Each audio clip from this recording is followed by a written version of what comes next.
It's time to sing. 3, 2, 1. Hello, everybody, and welcome to episode 43 of the Showerpodcast, the podcast where I'm in my shower and you do you. I'm your host, Chip, and I feel like I've become a master of this intro at this point, and that is, let's say, very pleasing. I hope that you also, let's say, got accustomed to it, and I mean, after 40 episodes, I think you definitely did. So, as you have seen from the small clip that I've put in the intro, Sanremo has started.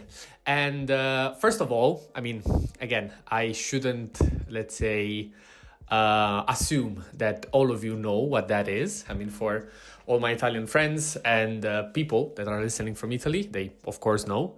But for anybody that is from any other nation and hasn't heard of it, the simplest way that I can explain it, it's like...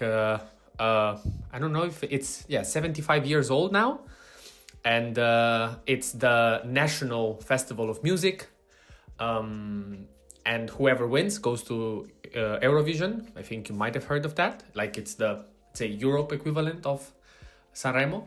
And every year you have a set amount of singers that come with their song, they perform, and they get voted both by people and by the critics, and somebody wins. You know, you say, okay, what's the big deal of that?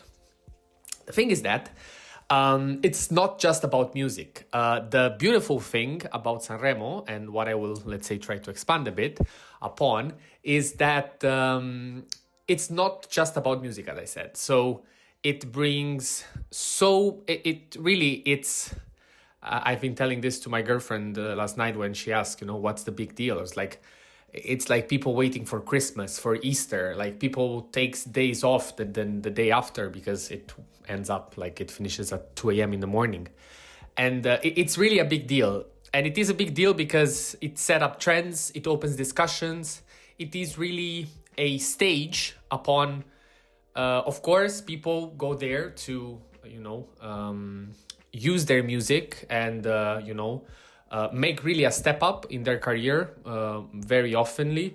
Once, let's say, for most artists that, work within the Italian industry, making it to Sanremo, it's really a big deal. Like, it's not the end goal, but almost. So if for some it's, I don't know, playing in stadiums or making it big, reaching Sanremo, it's up there.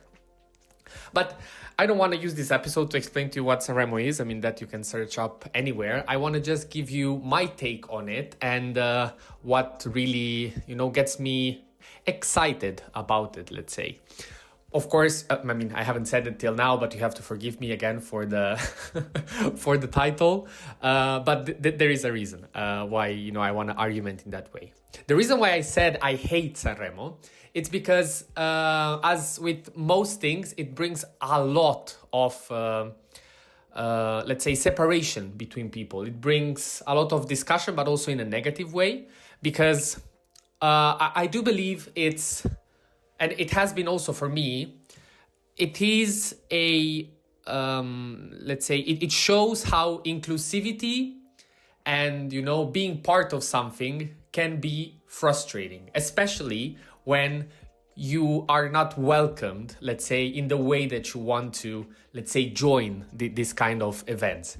And what I mean by that is that, as I said, you can't really escape it. Like, it's something that you'll see on Instagram, on the news, at the workplace, at the bar, anywhere. And if you live in Italy, anywhere you look around during that week, you'll hear about Sanremo. And the people that don't like it, or at least feel like they are not excited about it, they will get frustrated because they will see that everybody talks about it, and they, as a sense of superiority, they don't want to take part in that discussion, but deep down, as with anybody, they would like to be part of it. It's just at their own terms. And this is just not possible, because when you have such a big audience that gets into it and, let's say, is interested about it in a certain way, you just have to accept it and either give in and enjoy the ride. And that's, let's say, a bit what I have been doing. So even though it is not really in my roots, even though I grew up in Ity, I really didn't care all that much about it until I met people that did.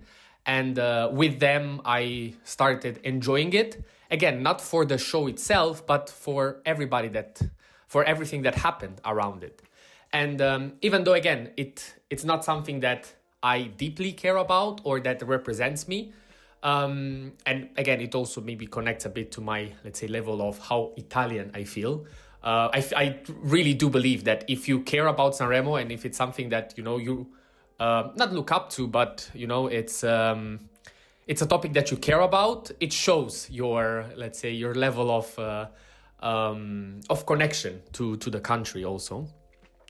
And what happens is also that it really gets people together. What I loved, as I said, that what I hated was the thing that I said before. What I love is that it really, as I said, you have people coming together, sharing memories, memes. People meet up to give marks to the singers. And I've always, liked that aspect, because if on one side, what I said before is true, that, you have people arguing, people trying to pick up a fight upon this topic. On the other side, there's also people that just enjoy it, and they use this opportunity to bond together and to make something out of it. And I just believe that if you are able to, on a recurring basis, find activities and be in situations upon which you can build these kind of relationships, the kind of relationship, as I just said, you will build with those people will be ever so strong, because, again, you'll be able to bond at a much deeper level. Now, I'm just curious. I'll keep you updated maybe by the end of it, because I don't want to make again the whole week about Sanremo.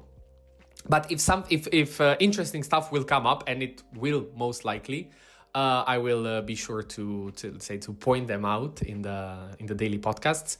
Already for now, there were so many scoops. It's connected to episode 41. So one of the singers, it's one of the guys that this Fabrizio Corona guy talked about.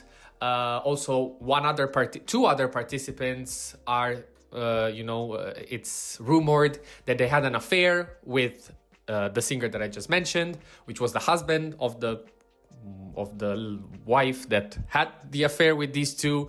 There were a lot of politics involved. Already there was a mini scandal last night.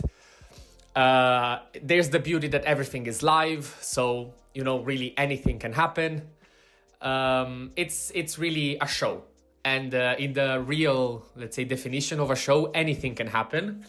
And as the famous phrase goes, the show must go on, and this is usually what happens. And I'm just waiting, and I'm curious to see how it will evolve. And again, for the people that are from Italy, I think you are able to leave me feedback on what's your take on Sanremo. But if you didn't know about it, let me know.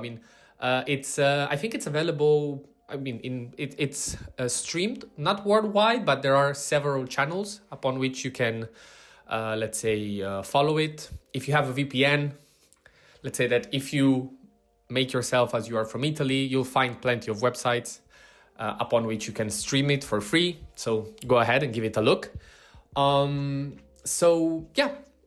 This was fairly quick, but again, I also know what I want to talk about. So this was episode 43 of the Shower Podcast. Thank you very much for listening, and see you at the next one.